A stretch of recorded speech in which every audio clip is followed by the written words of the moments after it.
morning, listeners, and welcome to this episode of Date Like a French Woman, the podcast to help you become the one who can find the love you really, really want in your life.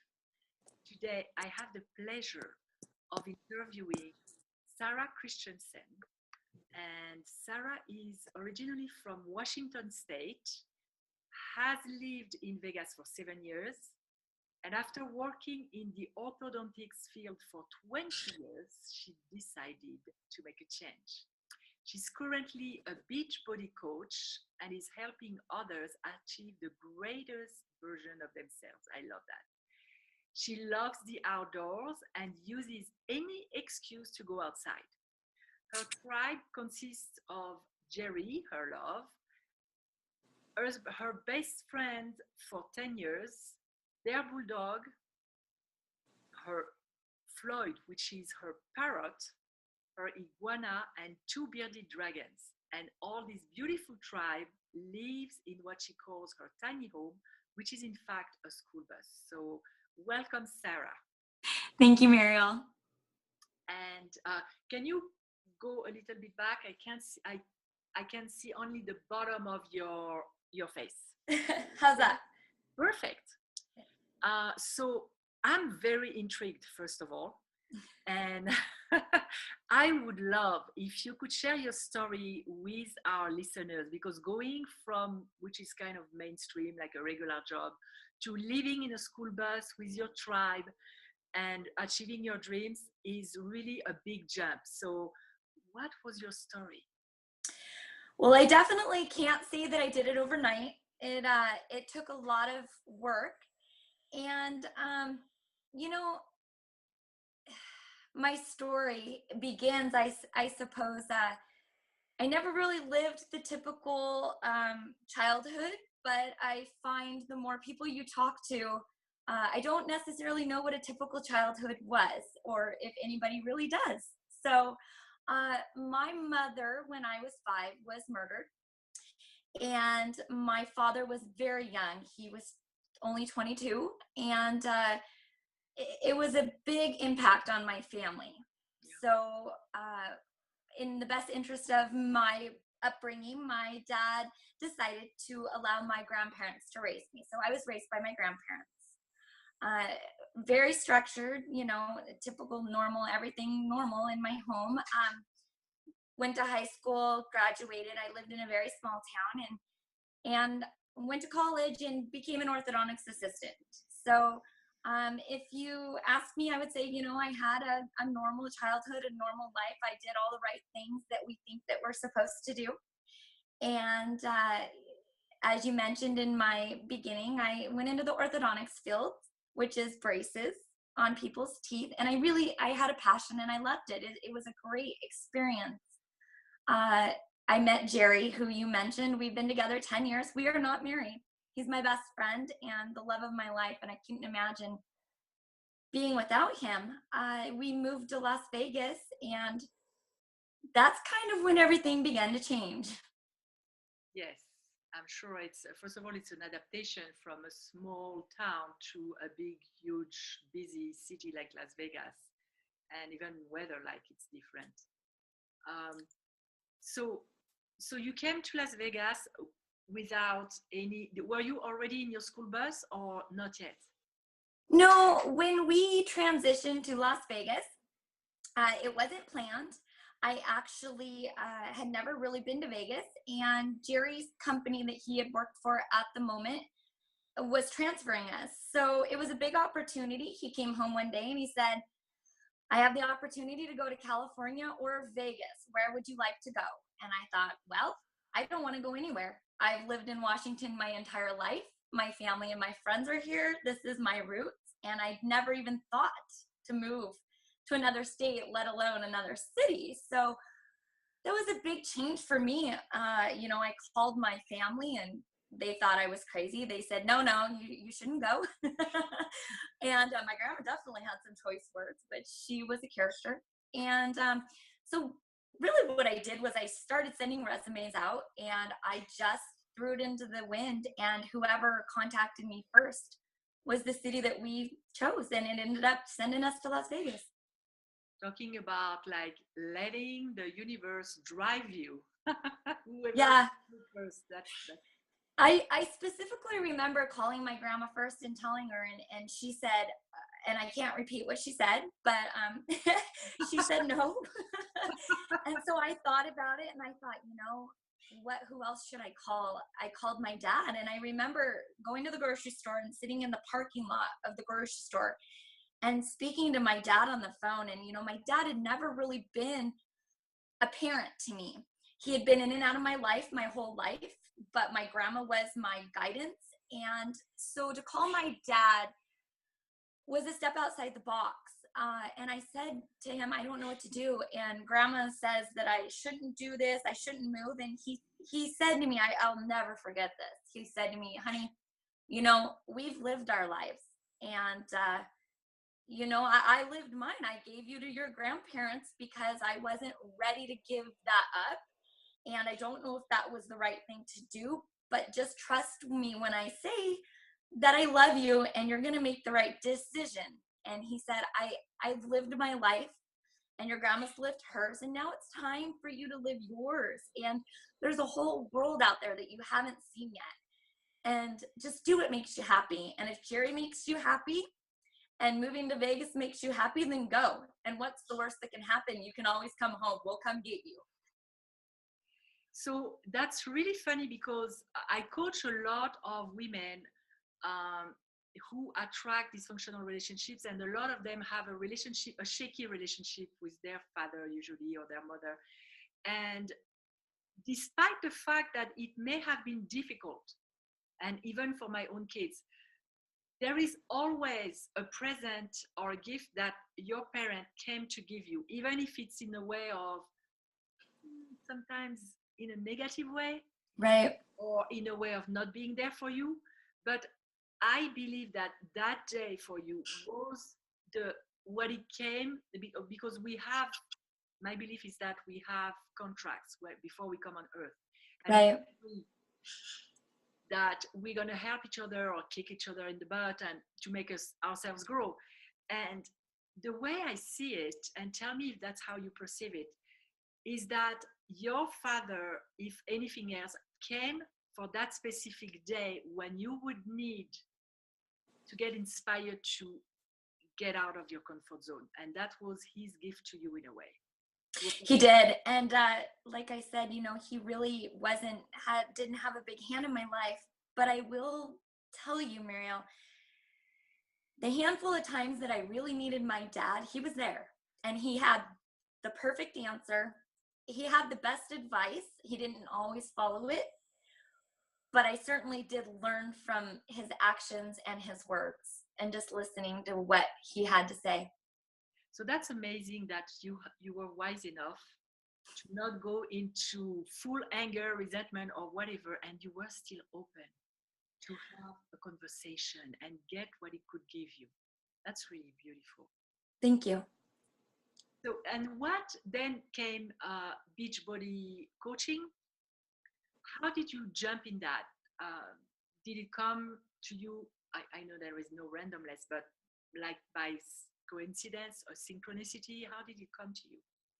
It did. It was really bizarre. And I'll have to back up a little bit because Beachbody is a company, and it's a company with workouts, and they offer supplements and whatnot. And I've used Beachbody my whole life. Well, I can't say my whole life, but since I was 16, I would say I've always liked the workouts. But I would really like to emphasize that up until probably 7-8 years ago, I was not big on healthy. I grew up with my grandparents. We had a refrigerator in our van, and it was stocked full of candy and soda pop. And I'm going to tell you, I lived the fat kid's dream at my I remember being in the 5th grade, and we had to do physicals in school, and we weighed ourselves, and I was 155 pounds in 5th grade. And I didn't know that was heavy. So I liked to play sports. I was always very active. And I just didn't know that I wasn't a healthy person. And when I moved to Vegas, it was a huge dramatic change for me. The weather, even like you mentioned, was incredibly different. It was so dry here, and it was hot, and the summers were brutal, and it was so opposite of what Washington is, the rain and the moisture and the humidity. And I found myself very uncomfortable. And I've always worked out, I've had fun, doing little videos here and there. But when I got here, I started in the orthodontic field. And then one day I came across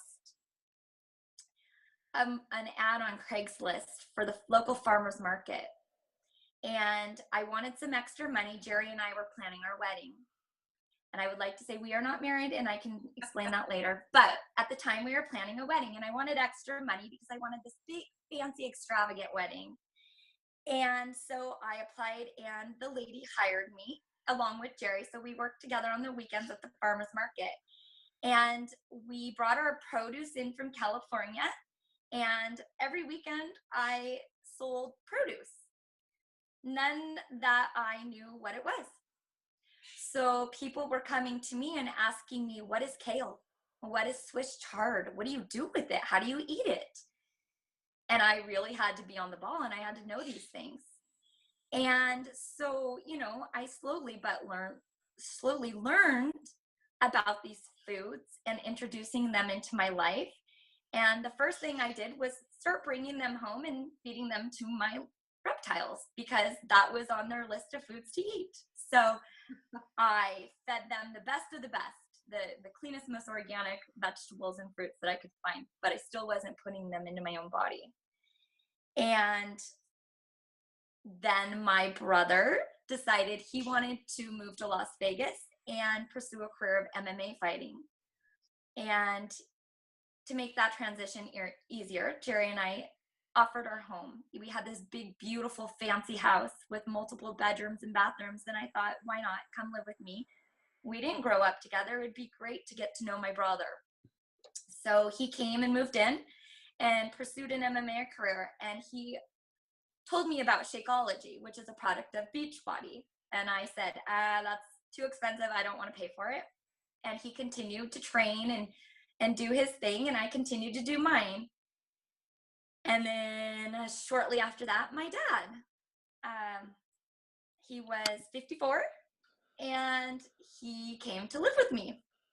So here I am with my father, who I didn't know too well, and my brother, who I didn't know that well, moving into the home with Jerry and I and our animals. And so my dad had emphysema, and at this point in his life, he had to make some changes.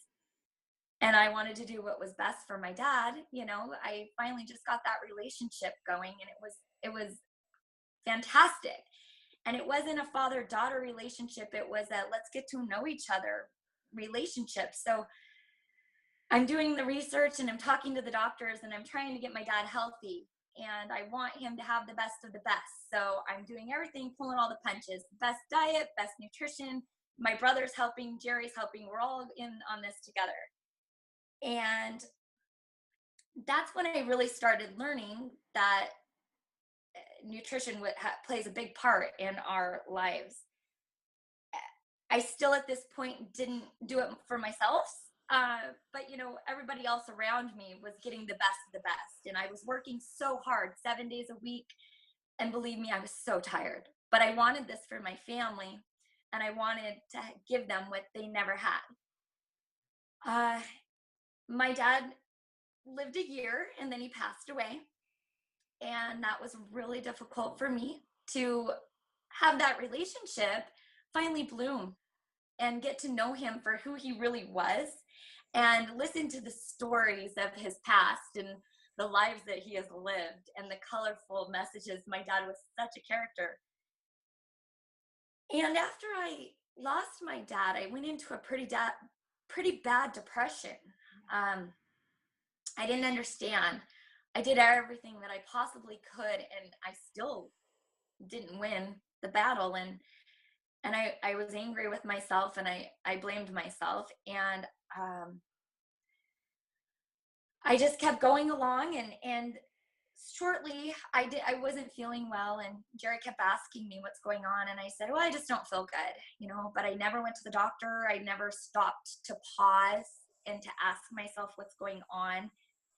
And finally, a couple years later, literally, I went to the doctor and slowed down enough to communicate what I was feeling. And they said, they sent me out to an endocrinologist, and they found a brain tumor. And they say that it takes an act of God or an act of the universe or a major catastrophe for people to change their lives. And I don't know if it was losing my dad and the realization that the working so many hours and to try to provide to him really took away from the time that I should have had with him to get to know him and just be a part of his life. And then for the doctor to tell me I have a brain tumor, I thought, well, what did I do to deserve this?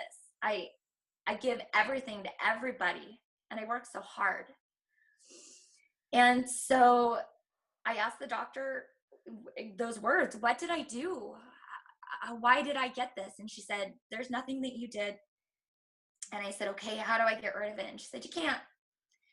And I, from there, thought, well, what do I do? And she said, you will take this prescription and you will, take it. And I said, for how long? And she said, for the rest of your life. And that really made me stop and think and reevaluate my life and ask myself, what is it that I really want? I had my dad for a year, and nobody knows how long we're here. And if this was my last day on earth with this, where would I want to be? Would I be wanting to stay here? No. So I thought about it, and I decided, you know what? I want to help people. I don't want people to have that same experience that I had. I want to help them. So I decided to go back to school for nursing. And it was great, but I found it wasn't for me. Because by the time people got to me, they were so sick and they were tired and they were sick and tired and they just wanted a medication. And I was gaining weight and I wasn't taking care of myself. I was going to school full time and I was working full time and I was burning those candles at the both ends. And Jerry sat me down and he said, I'm watching you and I love you and I see that you're not happy. And I want to grow old with you and I want you to be happy and I don't want you to be overweight or unhealthy. And I want to be climbing mountains with you and not helping you in and out of the car like the people who I was seeing coming into the hospital. And I thought, that's so true. So I backed up a little bit and I thought about it, and it came down to health and nutrition and the holistic side of it. And I'd been in the medical side of it for so long that I decided, let's try this instead. And I quit my job and I left school, and I just took some time to myself to really think about what it was that I wanted. And I found that in trying to keep up with what we call the rat race, I lost who I was in my identity.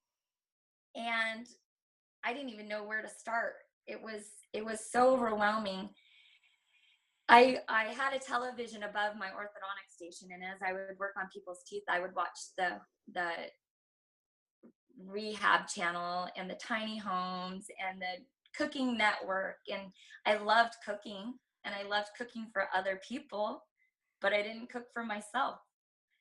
And so Jerry and I started talking about maybe downsizing a little bit. It was hard for me to walk by that room where my dad stayed. My brother got married, he moved out, and it was ultimately like we had empty nest. And one day I was at work at the orthodontic office, and he texted me and said, check the school bus out on Craigslist. And it was ugly. And I thought, you want me to look at that when I have marble counters and a beautiful soaking tub? I had it all. And he said, well, I just thought, you might want to check it out. And so we did. And at that moment, I don't think I really decided, but it was shortly after. We just kept talking about it, and I wanted freedom. I wanted freedom from the grind. I didn't want to be in the rat race anymore because I've always told people, at the end of the day, even if you win the rat race, you're still a rat. And I throw these cute cliches out, but did I follow them? No. A lot like my dad, if you will. So the school bus was $750. And we thought, okay, we'll take a leap. We do pretty good on these intuitions. And worst case scenario, it'll be a beautiful greenhouse because I love to garden. And we got it home, and from there, the wheels just started turning, and the possibilities were endless. I remember we started having the yard sale and eliminating things. And I thought, how am I going to get rid of all my stuff? And I would argue with people at my yard sale, and they would give me a quarter for something that I paid $2,500 for. And I thought, you just don't see the value. But slowly I realized that, my material possessions are owning me, and that's not who I am. I was spending copious amounts of money on my hair and my eyelashes and getting lip enhancements. And when did I turn into that person? And I thought, Sarah, who are you? Like, when was the last time you looked at yourself in the mirror and asked yourself, is this really what I want? Or am I doing what everybody around me is doing? So I let go of the control, and I allowed Jerry to finish the yard sale, and I went and I spent the day with friends. And when we came back, almost everything was gone. I kept my hope chest with my really prized possessions. I have dolls from when I was a kid, and the little things. And the one thing that I really, really remember is going through my hope chest and thinking of, what can I eliminate and what do I want to hang on to? And I found all of the notes from my grandmother, who has since passed away, and the notes from my dad and the letters. And every single one of them emphasized on just be happy. Do what makes you happy. And so I thought, you know what? I'm going to, regardless of what anybody thinks about me, I'm just going to do this because this is really ultimately, it's exciting and I love it. And I don't need to be afraid anymore. I'm just going to be happy. So we got in the bus and started our adventures. And we were in it for about 4 months. And a friend came to me and said they needed a ride to Washington. And I said, okay, I'll go. Why not? I haven't been home for a while and I would love to take the trip. And so I gathered my handful of clothes and jumped in the car. I was going to be gone 10 days. And I took my bearded dragon with me and my friend Lindsay, and we started on a road trip. And Jerry was in the bus, and he maintained the home, our bus, and our animals. And I traveled to Washington, and I really thought about it as on my road trip. And it was beautiful. I couldn't even remember the last time that I had taken time to myself or to take time for to go visit and see people who I left behind. And so I called Jerry and I said, I want to stay a little longer and I want to go visit. And he said, yeah, whatever you want to do, make yourself happy. And so I started reminiscing and going and visiting old friends and visiting family I hadn't seen in so long, and talking about when I was a kid and the funny things that I did. And I forgot about all those things, my love for the outdoors. And when I got home, I just really realized that, I hadn't been living for myself. I'd been living for everybody else. And I felt kind of lost. I didn't have a job. I didn't know what I was going to do. And I ran into somebody that grew up across the street from me. And I hadn't seen her in 20, 30 years. And we had lost contact, but I did run into her dad when I was in Washington. And now she lives in Vegas.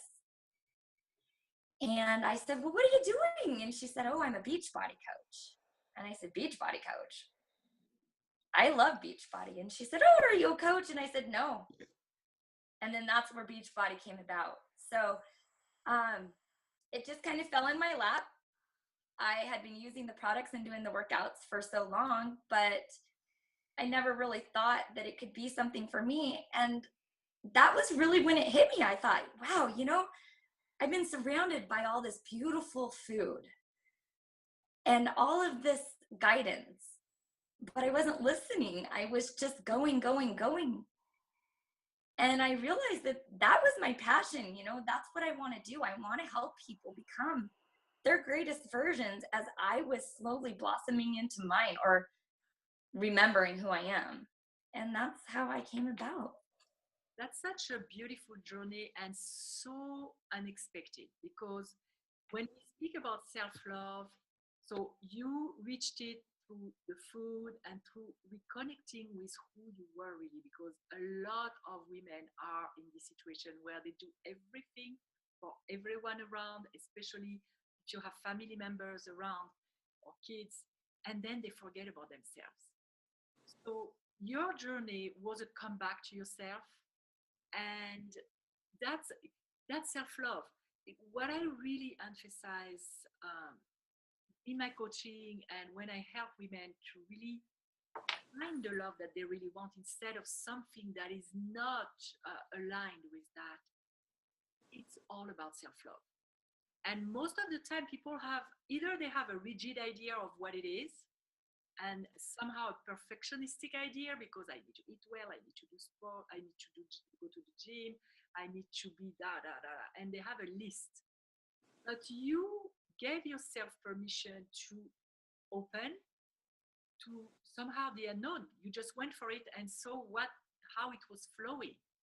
And it's a beautiful example, because then you are really opening the door to synchronicity and meeting someone who's going to put you in a path where you can continue living your dream, which is very funny, because people, when we say live your dream, we see going from smaller to bigger to more material stuff, and you did the opposite way. So there is really no set version of what a dream should be. And when one can really listen to her heart, its possibilities are endless, and you're happier than you ever thought you could be. As far as changing your food, what impact do you notice in your health, in your body, in your level of energy? Yeah. Well, I will tell you that when the only option that was presented to me was the prescription for the tumor, and I wasn't willing to accept that as an answer. Um, so I started, and I'd already really been on a natural path, using essential oils and things like that. But I think this is really was my wake up call to take it seriously. I can tell you I've been a vegetarian since I was in middle school, but that doesn't mean I've been a healthy person. You can be a vegetarian and not be healthy if you don't understand the dynamic of what goes into it and how our body works and how food functions with our body. I grew up on soda, and I thought it would be a great idea to switch. In my adulthood, I switched to diet soda. Well, I also found that that was not the answer. The answer was that our bodies are mostly made up of water. Our brains, our heart, our liver, our lungs, all of our organs were water. So I need to nourish that water and replenish it. And by drinking the soda, I wasn't doing so. That was a really hard habit to kick. And now when I see people with the soda habit, I think, oh my gosh, I feel for you, because I know what that battle is. It's a drug. The soda, I noticed huge difference when I stopped drinking it. And that was such a struggle. I had to constantly ask myself, is it the soda that you're addicted to? Is it the habit that it is? What is it?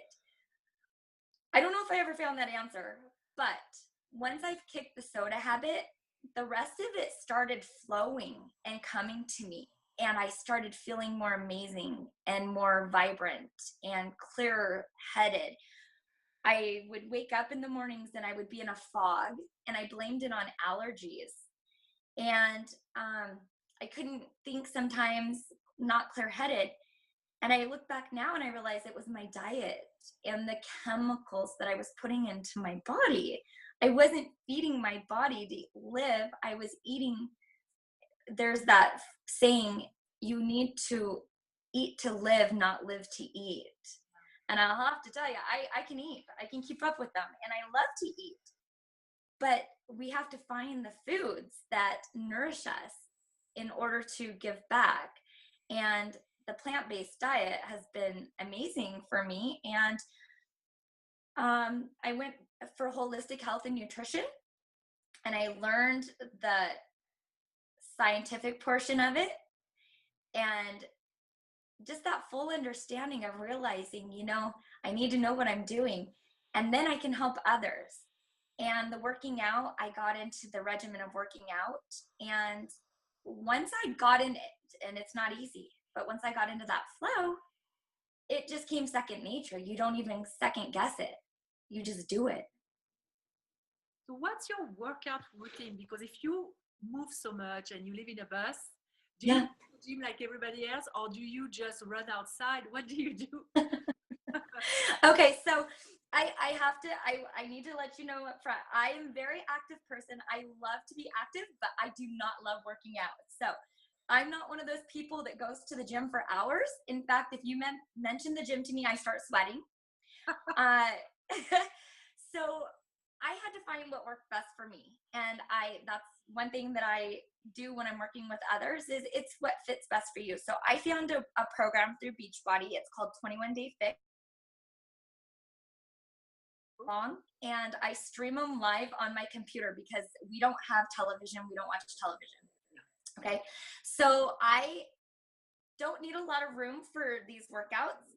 So I can do them in my bus, or I can just hop outside and do them outside in the grass, basically anywhere that I am. If I do go to the gym, which I still do, I just plug it into my phone and put headphones in, and I do the workout on my phone at the gym. So it's pretty convenient. Yes, that's amazing.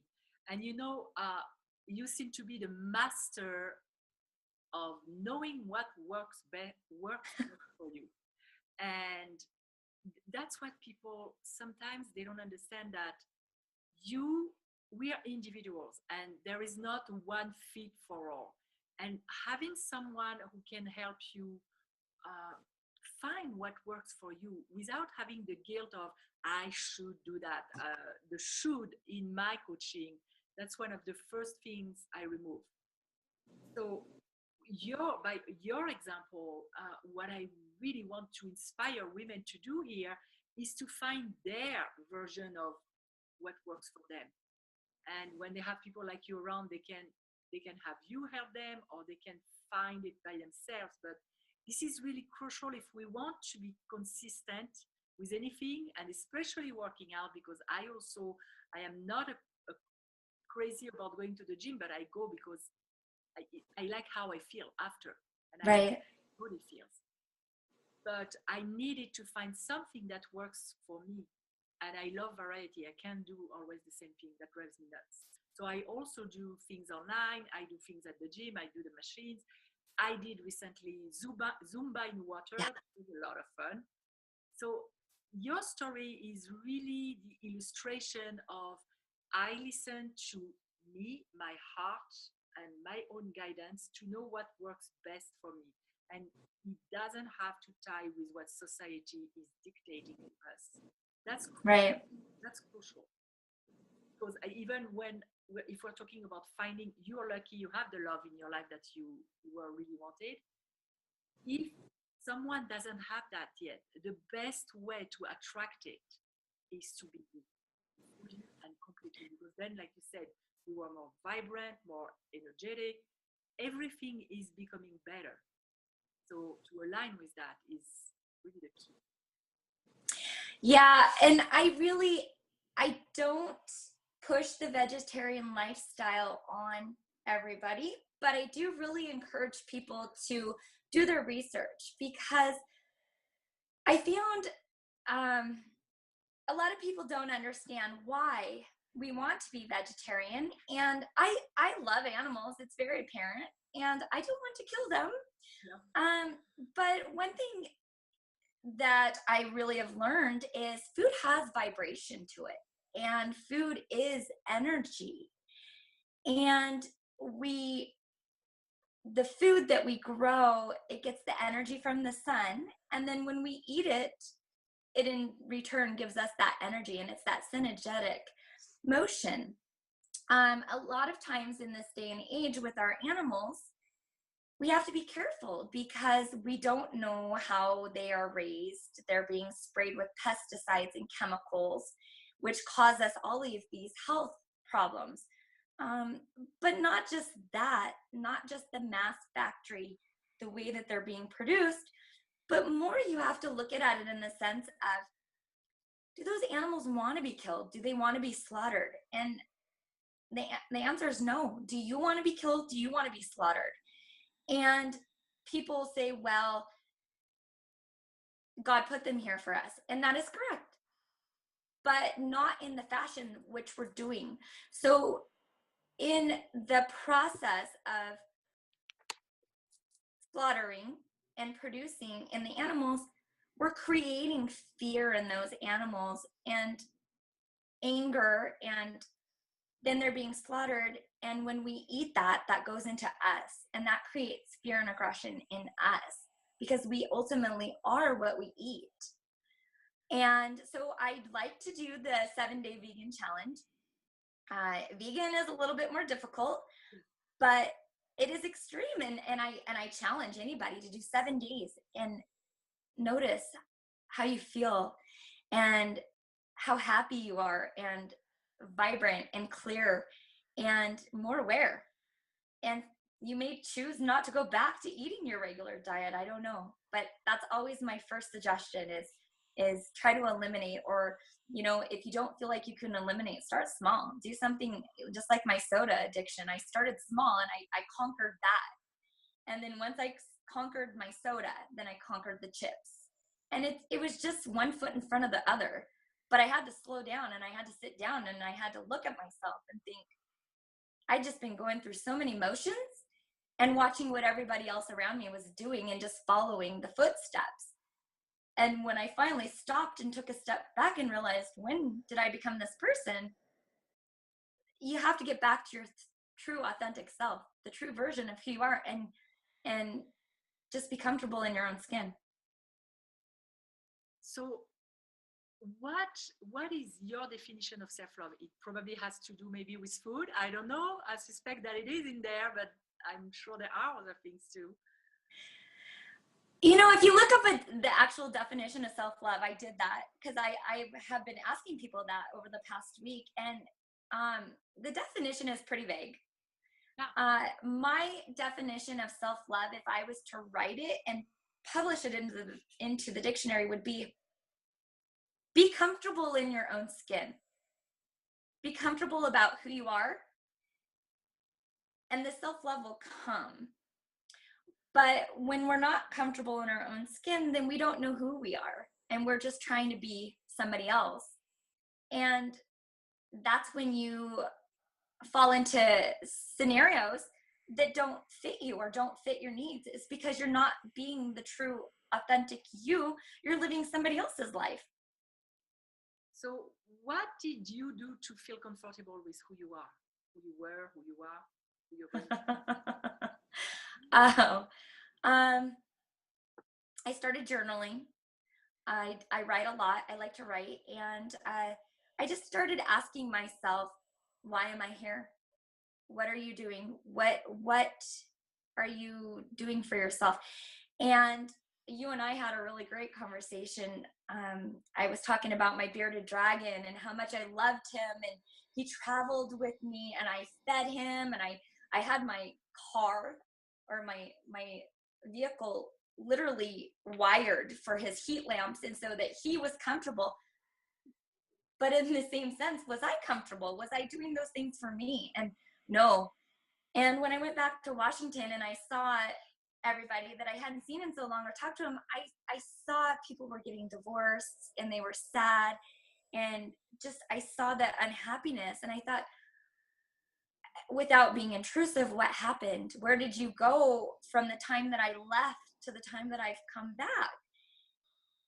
And I just saw that people get caught up in the hurry. When do we put our feet on the ground from waking up and say, how do my fingers and toes feel? Coming back into our own body and just being aware of our surroundings and not really worrying about everybody else, and stop controlling everything around us and just control ourselves, because ultimately that's all we have control of. And when we stop and we just say, I'm okay, affirmations, I like to read, there's a lot of books, and I tell people every day, when you change your thoughts, you change your life. Yes. Very powerful. We are our thoughts, even on a physiological level, because absolutely, it triggers all the biochemicals, and you can make yourself sick or healthy with your thoughts. It is. And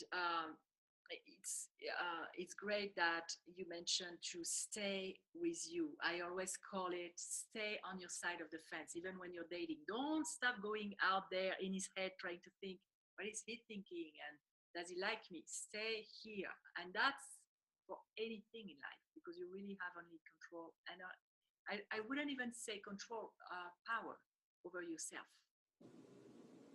You were lucky enough to meet your true love. How did you meet? Just by curiosity, and because people who usually listen to this podcast or watch it are single. Well, I'll try to give you the short version. I was single, and I had been for about 2 years. I had gotten out of a very abusive relationship, drugs, alcohol, the whole nine, physically, mentally, verbally, you name it, it was there. And I have a best friend who is very outgoing, and she gets what she wants. And, you know, I was just her wingman. And I always thought to myself, I think I just want to date, and I don't ever want to be in another relationship again. And like I said, I was going on 2 years, and dates here and there, you know, go out to dinner, go to the movies, and that's great. And I'm going home, and I don't want to talk to you for another week. Don't bother me. I'll call you. And I remember, and anybody that lives in Washington State, I can remember driving down the 405 on my way to work one day, and it was pouring rain, and I was sitting in traffic because the commute in Washington is a nightmare. And I thought to myself, this cannot be it. My 2-hour to commute to work and 2-hour commute home in the pouring rain. And there's got to be a guy out there for me. There's got to be a guy who is so perfect and so amazing. And I just started going through my head of all these great attributes that I could, and believe me, I made it almost impossible. And I say almost impossible because I found him. But I truly believe I manifested him, and I was in the right place at the right time. My best friend and I had gone to sushi for lunch, and we were driving home, and we saw him he was driving, and we were sitting at a stoplight. And my friend honked her horn and was trying to talk to him. And very sweet, he said, hey, how's it going? And she made a joke to him, and he made a joke to her, and she drove off, and he drove off. And I said, I can't believe you just did that. He was so cute. And she said, what did you say? And I said, you just embarrassed me. He was so cute, and you were very rude. And she said, okay. And she did a U-turn in the middle of the road, and she followed him to a gas station and stuck a note on his car. And it had my phone number on it. And she proceeded to embarrass me more by pulling over and watching him come out and read the note. And I was terrified. And he called me instantly, and I answered the phone, and he says, hey, you know, you left a note on my car. I just wanted to say, hey. And I said, yeah, that wasn't me. That was my best friend. I'm really sorry. She's embarrassing. And he said, okay, so you're not interested. And I said, no, but thank you. And we hung up. And my friend said, what was that? And I said, I don't, he's married. He's got it. And she said, did he say that? And I said, no. And she said, well, how do you know? Call him back. I said, I don't want to. Well, little did I know that she texted him, and we were out for drinks that evening, and here he comes walking in. And I said, oh my gosh, there's that guy. And she said, I know. You didn't even give him a chance. You didn't even know his name. You didn't even ask his name. And by the way, his name's Jerry. And I thought, okay.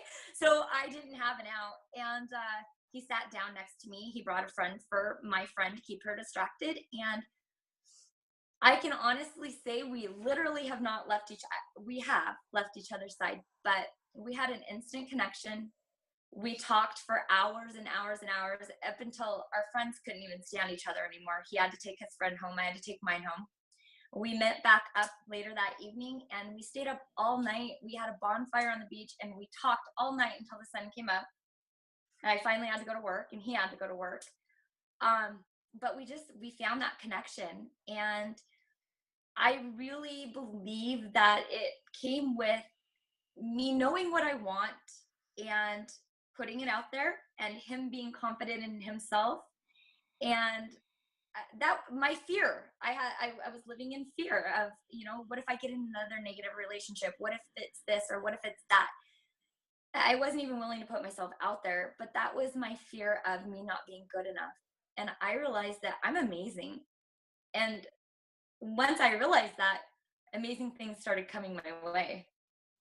And so that's for sure. Plus, you honored where you were, because you said a little bit before that you didn't want a relationship, you just wanted to date. So you went to dates and you came back home alone.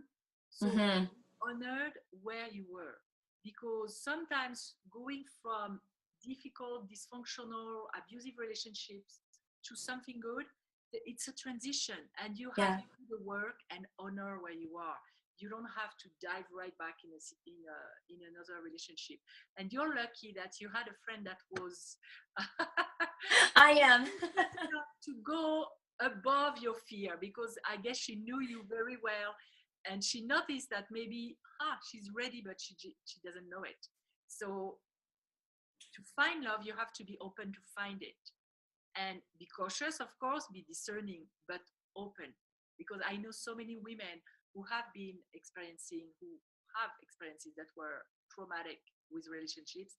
They sit on their couch in the weekend, during the weekend, and they don't go out there to find anything, but yet they say they want to find it. So it's really important to either have a friend who's pushy enough to find it for you, to be open yourself but discerning. That's great. I agree for your story. That's really funny and amazing. Thank you. And I have to tell you, Murielle, that how scary it was to change everything and not to live up to what society thinks is what I should be doing, but just ultimately come back into what I find exciting and fun in the adventures of life. And it's been so rewarding, and the stresses are not there. It's not there. And it's opened up new opportunities, and things just keep coming my way. And I keep saying, this is so weird that this is happening. It's just so perfect. But ultimately, I've aligned myself and I've put myself there, and I've asked the universe specifically what I want. And I'm writing my own script. This is my life, and I'm in charge. And each chapter is a new one, but it's going to be what I want, because I'm the main character and everybody else is just kind of living in it. So that's how I see it. And I just see bigger and better and adventures, and letting go of that ego and that fear, and just allowing it to dissolve, and just loving myself and being happy and waking up grateful for every single day that I'm alive. And it takes the courage to be you, to really be aligned with the highest version of yourself. Then, you know how I explained it, I don't know in our conversation if I explain the way I see energy like an elevator, and whatever floor you stop at, that's what you're going to meet. So when you go to the highest version of yourself, you meet opportunities and people who resonate with that, people who are going to love you for who you are and not expect you to fit in a model or a box that has been defined by somebody else. So that's really a courageous move, but so rewarding, so rewarding. I want to thank you for being part of this interview today. And do you have any last word that you would like to tell our listeners about being vibrant and happy and attractive to love? Is there anything? Yeah, I think a lot of people ask me the same question, and I go back with a question. What did you do when you were little that you loved so much that you just never wanted to stop doing it? Even when it was getting dark outside and your parents were calling you to come in for dinner, you just couldn't break away from it. What gave you that happiness? And really think about it. And it's different for everybody. For me, I used to like to sit and watch bugs and catch the reptiles. And I can still do that for hours. And that's where your happiness lies. And go back to your childhood and think before we got caught up in who's who and what's what and what we have to do. And then go back and find that happiness and do it. Because once you start there, all of the other things will go in motion and you will just kind of know. You'll know what your path is. Yeah, it's so true. Well, if people want to get your hair to change their eating habits, or I know you have a kombucha evening coming up. I'm going to go to that because I love kombucha. Yeah, it's fun. I don't have the mother currently. Where can they find information about you? You can find me on Facebook. I'm Sarah Christensen, or Grow Your Fitness Las Vegas is my webpage. And I'm always open to any questions that come my way, and I'm happy to help anybody who's willing to try to become the best version that they can be. Okay. Thank you, Sarah. I don't know, there was a little bit lack of synchronization in the last sentence or two, but our viewers are going to forgive us because this is raw. This is what happens. This is true. Right. So thank you so much. And I wish you much success in everything you do. And I know we'll see each other soon. Thank you, Murielle. And I am truly grateful for you inviting me on your show. And I appreciate you for who you are. Thank you. Thank you. Listeners, if you want also to be interviewed, on this podcast, I really interview people who practice self-love, who align with who they are, who have inspiring stories to share so that you can gain from it and align yourself with the love that you're waiting on. If you like this video, please subscribe to our channel. And for questions, information, or to book a free 30-minute introductory coaching session, please visit datelikeafrenchwoman.com.